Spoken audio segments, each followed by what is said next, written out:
Hello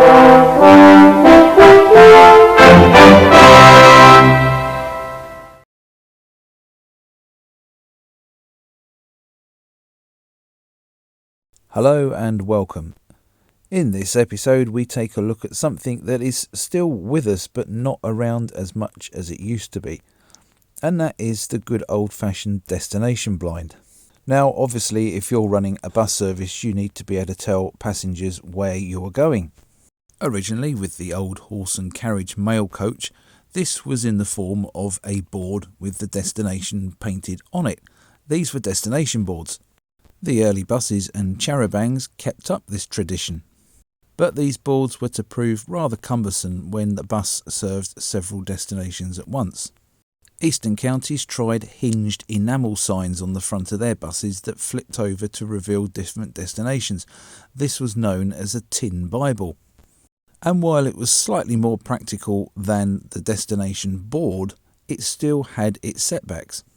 It was soon discovered if you had a roll of paper or linen and printed the destinations on them, that this fitted to the front of the vehicle could then be wound round to show the suitable destination, and proved to be a much more versatile and potentially cheaper solution than boards or indeed pieces of enamel stuck to the front of the bus.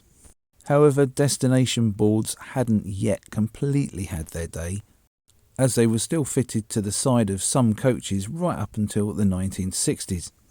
In fact, similar derivatives of the destination board could still be seen in use right up until the 90s, with things on them like limited stop or express service, and these were normally on the front of the bus and were known as slip boards. Back to destination blinds though.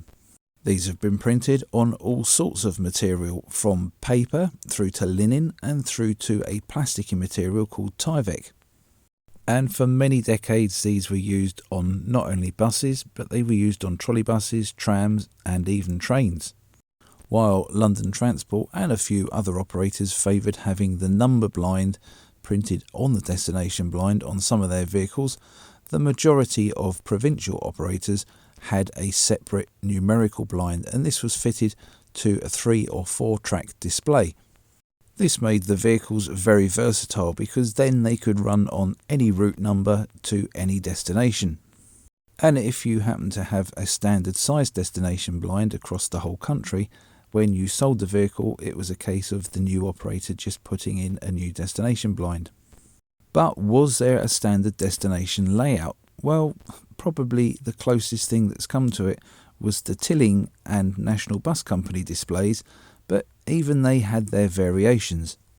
It was always quite easy to tell where a second-hand vehicle came from if it had a certain style of destination display.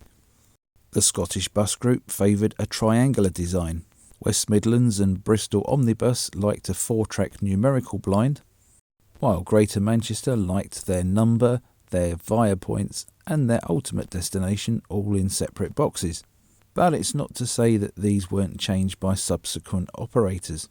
Originally manually wound round by a handle, they can now be changed by a control box where you enter an appropriate number to select the appropriate destination. A bit like digital blinds, which along with dot matrix displays are now probably the more popular variety of destination equipment, with the original destination blinds being sought after by collectors, including those annoying people that cut them up and put them in frames. Coming up on the channel we have a video about the South Yorkshire DMS style fleet lines, and then you have voted for the Volvo Ailsa to be the next episode of Classic Bus Histories. But for those of you who wanted the Dennis Arrow, don't worry, because I will be doing that one after the Ailsa. So don't forget to subscribe to the channel and hit the notification button as well, because that way you won't miss out on these forthcoming videos, which I know you don't really want to do you? Also, if you were to like and share this video, it would be so very much appreciated. Thank you ever so much for watching and supporting my channel. Bye for now.